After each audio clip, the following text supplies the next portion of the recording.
তোমার দয়া ছাড়া আমার কোনো উপায় নাই। লিল্লাহি তাকবীর।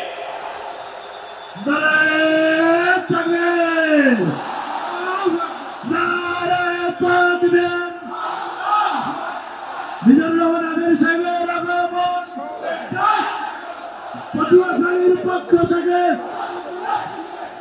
প্রিয় পটুয়াখালীবাসী, আপনারা কেমন আছেন সবাই?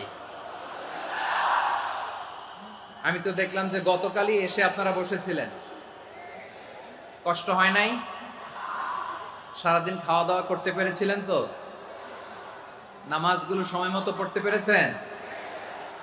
মাশাআল্লাহ মাশাআল্লাহ, আল্লাহ তাআলা কবুল করুক, আমরা পড়ি আমিন।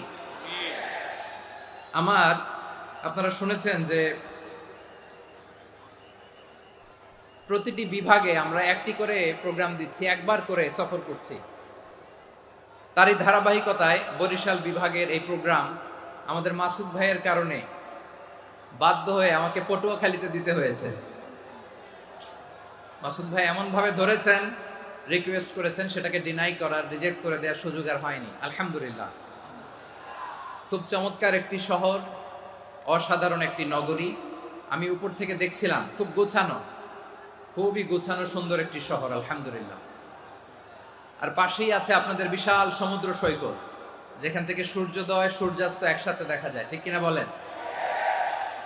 বরিশাল বিভাগের প্রতি আগে থেকেই আমার আলাদা একটা টান,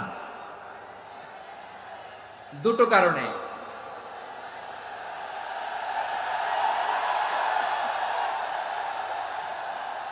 আলহামদুলিল্লাহ আলহামদুলিল্লাহ, মাশাআল্লাহ। এই গণজোয়ারকে আল্লাহ তাআলা ইসলামের পক্ষে কবুল করে নিক। এই প্রাণ ঢালা উচ্ছ্বাস, ভালোবাসা, এটা কোরআনের জন্য, ইসলামের জন্য, ঠিক কিনা বলেন? কোনো অপশক্তি এই গণজোয়ারকে ঠেকাতে পারবে না, কারণ যে ভালোবাসা আল্লাহর জন্য হয় সেটাকে ঠেকানো যায় না, ঠিক কিনা বলে? আমার প্রাণ প্রিয় পটুয়াখালীবাসী ভাইরা, বিশেষ দুটি কারণে বরিশাল বিভাগের প্রতি আমার আলাদা একটা ভালো লাগা। এর কারণ, এই অঞ্চলে আলেম ওলামা বেশি,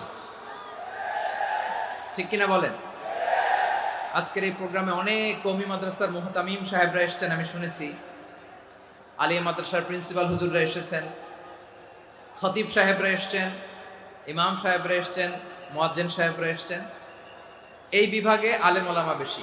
তার প্রমাণ, এখানে এই বরিশালের ভেতরে আছে সারসিনা দরবার, ঠিক কিনা বলেন? অনেক হাক্কানি একটা দরবার। সারসিনার মরহুম পীর সাহেব হুজুরের খেদমত করেছি আমি অনেকবার, সুযোগ হয়েছিল আমার ছাত্র জামানায়। তো ওনাদের মাদ্রাসা কেন্দ্রিক অনেক খেদমত, আলহামদুলিল্লাহ। তারপর এই বিভাগে রয়েছে চরমোনাই দরবার, ঠিক কিনা বলেন? ওনাদেরও বিশাল মাদ্রাসা, ধর্মীয় অঙ্গনে, মাদ্রাসা অঙ্গনে, রাজনৈতিক অঙ্গনে ওনাদের অনেক খেদমত। তারপরে এখানে আছে ঝালকাঠি এনএস কামিল মাদ্রাসা।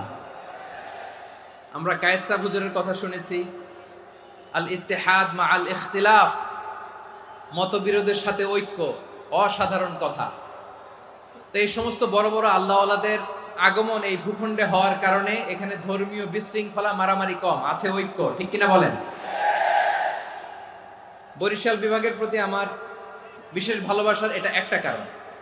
দুই নম্বর কারণ হচ্ছে, আমি ঢাকাতে যে মাদ্রাসায় পড়াশোনা করেছি, দারুন নাজাত সিদ্দিকিয়া কামিল মাদ্রাসা, আমার মাদ্রাসার শিক্ষক মন্ডলীর অধিকাংশ হচ্ছে এই বরিশালের, আলহামদুলিল্লাহ। আমাদের শ্রদ্ধেয় প্রিন্সিপাল হুজুর আখম আবু বকর সিদ্দিক হাফিজাহুল্লাহ ওয়া রাআহ, উনি এলাকার সহ পুরো দারুন নাজাত মাদ্রাসার অধিকাংশ আসাতাজা ইকরাম এই ভূখণ্ডের, এই অঞ্চলের হওয়ার কারণে ছোটবেলা থেকেই বরিশালের প্রতি আমার একটি ভালোবাসা। তো আমি অন্তরের অন্তঃস্থল থেকে আবারও শুভেচ্ছা জানাতে চাই। আমি আমাদের অনেক ভাইদেরকে দেখতে পাচ্ছি, আপনারা বসার জায়গা পাননি, দাঁড়িয়ে আছেন এবং খুবই নিশ্চুপ, শান্ত, সুশৃঙ্খল। The people of Barishal, they are very smart, আলহামদুলিল্লাহ, মাশাআল্লাহ। এবং শ্রোতা যাদেরকে দেখতে পাচ্ছি, বেশিরভাগের বয়স 15 থেকে 25। জেনজি, যেখানেই যাই জেনজি আমারে ছাড়ে না, মাশাআল্লাহ। এরাই আগামীর বাংলাদেশ, এরাই বাংলাদেশ। এদের হাতে নিরাপদ আমার লাল সবুজের পতাকা,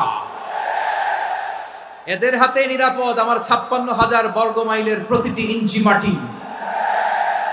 এজন্য তোমাদেরকে সাবধান থাকতে হবে, সজাগ থাকতে হবে দেশের জন্য, এদেশের সার্বভৌমত্বের জন্য। ঠিক কিনা বলেন? আমার প্রিয় ভাইরা, আপনারা এখন যেমনি নিশ্চুপ, নীরব, very quiet and calm, discipline, I like it, I love it, শেষ পর্যন্ত আপনারা এরকম নিশ্চুপ, নীরব, নিস্তব্ধ, নিঝুম থাকবেন তো আপনারা? মাশাআল্লাহ। আমি খুব লম্বা চূড়া সময় নেব না, অনেক আলোচনা হয়েছে, আমি পাশেই ছিলাম, আমি দুপুরেই চলে এসেছি, আমি শুনছিলাম আলোচনাগুলো, অসাধারণ আলোচনা হয়েছে। আসলে আলোচনা হওয়া দরকার অল্প, ইবাদত আর আমল হওয়া দরকার বেশি। ঠিক কিনা? কিয়ামতের একটা আলামত হচ্ছে খুতবুকুম তাওয়িলা ওয়া সালাওয়াতুকুম কাসীরা। কিয়ামতের আগে আমাদের বক্তব্য হয়ে যাবে লম্বা। Your speech will be longer and your salah will be very shorter. বক্তব্য হবে লম্বা, সালাত হবে খাটো। এই নমুনা বর্তমানে আছে না নাই? ঘন্টার পর ঘন্টা, তাও তৃপ্তি মিটে না। অনেক জায়গায় রাত পর্যন্ত, মিডনাইট পর্যন্ত, মধ্যরাত পর্যন্ত আলোচনা হয়। এটা ঠিক নয়। বক্তব্য হবে একেবারে gist, cream of the creams, একেবারে ক্রিম কথাটা আলোচক উপস্থাপন করবেন। হেদায়েত দেওয়ার মালিক কে? ইন্নাকা লা তাহদি মান আহবাবতা ওয়ালাকিন্নাল্লাহা ইয়াহদি মান ইয়াশা। নবী হে, আপনি চাইলেই কাউকে হেদায়েত দিতে পারবেন না। হেদায়েত দেওয়ার মালিক কে? প্রিয় ভাইরা, আমি শুরুতেই দেখতে চাই যে আপনারা বরিশাল বিভাগের কে কোন জেলা থেকে আসলেন, এটা একটু জেনে খোঁজখবর নিয়ে আমি আলোচনা শুরু করবো ইনশাআল্লাহ বিইذنিল্লাহ।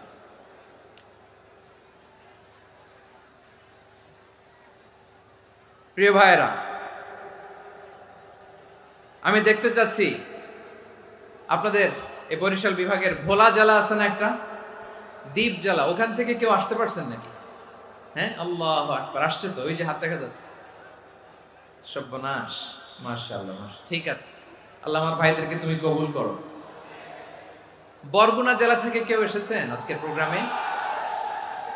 ইয়া সালাম, মাশাআল্লাহ, মাশাআল্লাহ, ওয়েলকাম, ওয়েলকাম, ঠিক আছে। পিরোজপুর জেলার কেউ এসেছেন? পিরোজপুর জেলা থেকে মাশাআল্লাহ অনেক ভাইরা এসেছেন। ঝালকাঠি, মাশাআল্লাহ, ঝালকাঠির অনেক আসছে। তারপর বরিশাল জেলা থেকে কারা কারা এসেছেন? বরিশাল, মাশাআল্লাহ, তাবারাকাল্লাহ। এবার পটুয়াখালী জেলার কারা কারা দেখি? মাশাআল্লাহ, মাশাআল্লাহ, মাশাআল্লাহ। আল্লাহ তুমি কবুল করো, আল্লাহ তুমি কবুল করো। লিল্লাহি তাকবীর, লিল্লাহি তাকবীর, লিল্লাহি তাকবীর। হাত নামান। প্রিয় ভাইরা, আসুন আমরা কাল বিলম্ব না করে আজকের পটুয়াখালী জেলা শহরের, মাশাআল্লাহ, ওই যে লক্ষ্মীপুর থেকে আমাদের ভাই এসে প্লেকার্ড নিয়ে দাঁড়াইছে, ঠিক আছে, প্লেকার্ড দেখেছি, ফি আমানিল্লাহ। আচ্ছা, এই বরিশাল বিভাগের বাইরে থেকে কারা কারা আসছেন দেখি, কেউ আছেন কিনা? মাশাআল্লাহ, অনেক অনেক অনেক, মাশাআল্লাহ, আল্লাহ কবুল করুন, আল্লাহ কবুল করুন, ফি আমানিল্লাহ। চাঁদপুর, ঠিক আছে, ঠিক আছে, হ্যাঁ, ইলিশের বাড়ি চাঁদপুর, ঠিক আছে, মাশাআল্লাহ। বসুন, বসুন। সম্মানিত ভাইরা, আসুন আমরা মূল আলোচনার দিকে চলে যাই। আজকে আমরা যে টপিকটা নিয়ে আলোচনা করব সেটা হচ্ছে, আমরা যে জীবনে বিপদে পড়ি, আমরা বিপদে পড়লে আমাদেরকে উদ্ধার করে কে? আল্লাহ ছাড়া আমাদের বাঁচানোর কেউ আছে? উদ্ধার করার কেউ আছে? রক্ষা করার কেউ আছে? এজন্য বিপদে পড়লে আমরা চাইবো কার কাছে? আমাদের যাই দরকার হোক আমরা ফরিয়াদ করব কার কাছে? নাকি মাজারে যেয়ে চাবেন? মাজারে যেয়ে চাবেন? অনেকে তো মাজারে যেয়ে কপাল ঘষে, আছে না নাই? মাজারে যেয়ে সন্তান চায়, আছে? এই এলাকায় নাই, এই এলাকার লোকদের আকীদা খালেস আমি জানি। মাজারে যেয়ে কপাল ঘষে আর সন্তান চায়। আচ্ছা, মাজারে গেলে সন্তান পাওয়া যায়? আচ্ছা, মাজারে না গেলে যদি বাচ্চা না হতো, গরু ছাগলের যে বাচ্চা হয়, ওরা কোন মাজারে মানত করে বলেন? কথা কি বুঝতেছেন? এই যে প্রতি বছর গরু, ছাগল, ভেড়া এগুলো যে বাচ্চা দেয়, এরা কোন মাজারে যে মানত করে? এজন্য চাইতে হবে একজনের কাছে, তিনি কে? আমার প্রিয় পটুয়াখালীবাসী, মাজার জিয়ারত করা সুন্নাহ। আমরা মাজার জিয়ারত করব, আল্লাহ ওয়ালাদের কবরে যাব, আমরা সেখানে যে সালাম দিব, দোয়া করব, নিজের জন্য করব, কবরে শুয়ে থাকা মাইয়েতের জন্য করব, পুরো মুসলিম উম্মার জন্য করব। কিন্তু কবরে যিনি শুয়ে আছে ওই বাবার কাছে সন্তান চাওয়া যাবে, চাকরি চাওয়া যাবে, সফলতা চাওয়া যাবে? সফলতা দেয় কে? সবাই বলেন নাই, আওয়াজ করে বলেন, সফলতা দেওয়ার মালিক কে? এক কথাই রব্বুল আলামিন বলেন, ওয়া ইয়ামসাসকাল্লাহু বিদুররিন ফালা কাশিফা লাহু ইল্লা হু ওয়া ইয়ুরিদকা বিখাইরিন ফালা রাদ্দা লিফাদলি ইউসিবু বিহি মান ইয়াশাউ মিন ইবাদিহি ওয়া হুয়াল গফুরুর রহিম। আল্লাহু আকবার। আল্লাহ বললেন, ওয়া ইয়ামসাসকাল্লাহু বিদুররিন ফালা কাশিফা লাহু ইল্লা হু। আল্লাহ যদি তোমাকে কোনো বিপদ স্পর্শ করায়, আল্লাহ যদি তোমারে কোনো বিপদে ফেলে দেয়, ওই বিপদ থেকে উদ্ধার করার তিনি ছাড়া আর কেউ নাই। জোরে বলেন ঠিক কিনা? তিনি যদি কোনো বিপদে ফেলেন, তিনি ছাড়া বিপদ থেকে উদ্ধার করার কেউ নাই। আর তিনি যদি তোমার প্রতি কোনো অনুগ্রহ করতে চান, ওই অনুগ্রহ ঠেকিয়ে দেওয়ার ক্ষমতাও কারো নাই। আল্লাহ যদি আপনার সফলতা দিতে চায়, পৃথিবীর কোনো শক্তি ওই সফলতাকে থামাতে পারে? এজন্য আল্লাহ বললেন, খবরদার, চিন্তা রাখিদা খালিস করে নাও। ওয়া ইয়ামসাসকাল্লাহু বিদুররিন ফালা কাশিফা লাহু ইল্লা হু। আল্লাহ বিপদে ফেললে বিপদ থেকে উদ্ধার করার কেউ থাকে না। আর আল্লাহ যদি তোমার প্রতি দয়া দেখাতে চান, অনুগ্রহ করতে চান, ওই অনুগ্রহকে প্রতিরোধ করার মতো ক্ষমতা কারো নাই। তিনি তার বান্দাদের মধ্য থেকে যাকে ইচ্ছা তাকে দেন, যত ইচ্ছা তত দেন। তিনি ক্ষমাশীল, তিনি মেহেরবান। সুবহানাল্লাহ। তিনি ক্ষমাশীল, তিনি মেহেরবান। তাহলে এই আয়াত থেকে আমরা বুঝতে পারলাম, আমরা যদি বিপদে পড়ি আমাদেরকে কেউ বাঁচাতে পারে না। আমার বাবা আমারে বাঁচাতে পারে? হ্যাঁ? আমার মা আমাকে বাঁচাতে পারে? আমার বন্ধু আমারে বাঁচাতে পারে? আমার দলের কর্মী আমাকে বাঁচাতে পারে? আমার পীর সাহেব আমারে বাঁচাতে পারে? আমার পটুয়াখালীর ভাইয়েরা খেয়াল রাখবেন, বাঁচাতে পারে এক মহান সত্তা, উদ্ধার করতে পারে এক মহান সত্তা। চিৎকার করে বলুন, তিনি কে? আবার আল্লাহ বললেন, আম্মান ইউজিবুল মুত্তাররা ইযা দাআহু ওয়া ইয়াকশিফুস সুআ ওয়া ইয়াজআলুকুম খুলাফাআল আরদ আইলাহুম মা'আল্লাহ